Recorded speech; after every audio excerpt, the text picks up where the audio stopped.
everyone! Today we are going to dive into the fascinating world of pastoral and farming communities in India. We'll be looking at three key phases: the Neolithic phase, the Chalcolithic phase, and the early Iron phase. We'll also explore the geographical distribution and characteristics of these communities. So, let's get started. First up, let's talk about the Neolithic phase. This period, which began around 7000 BCE, marked a significant turning point in human history. During this time, people shifted from a nomadic lifestyle to settled farming communities. In India, the Neolithic phase witnessed the emergence of agriculture and animal domestication.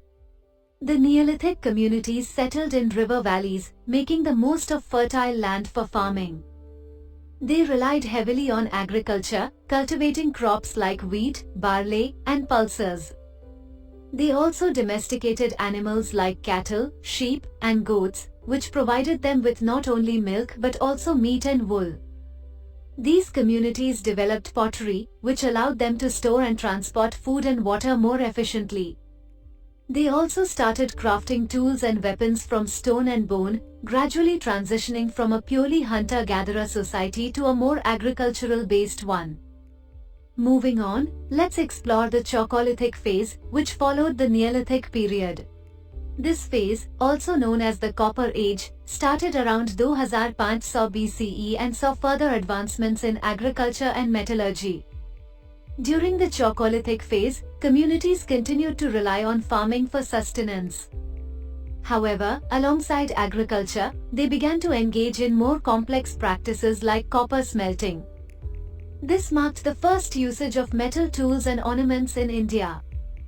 The Chalcolithic communities also developed trading networks, exchanging goods and ideas with neighboring regions. The settlements from this phase were typically located near rivers or hilly areas.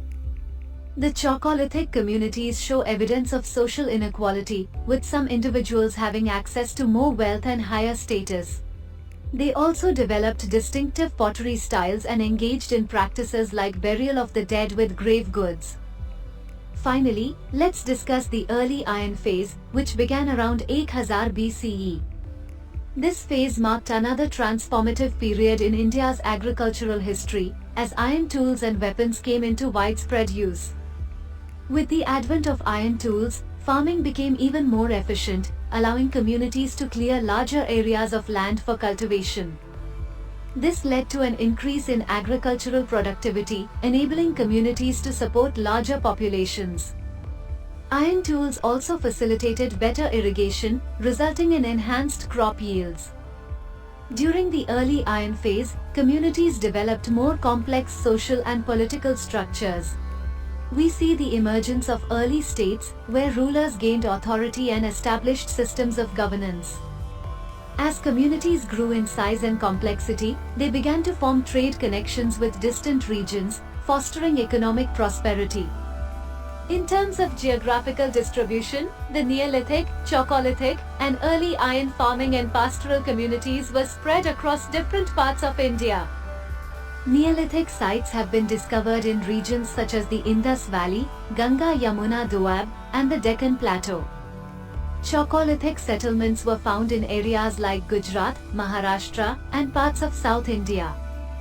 The early Iron phase witnessed the growth of urban centers like Patliputra, modern-day Patna, Taxila, and Mathura.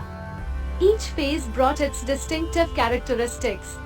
Neolithic communities were characterized by settled farming, animal domestication, and the introduction of pottery.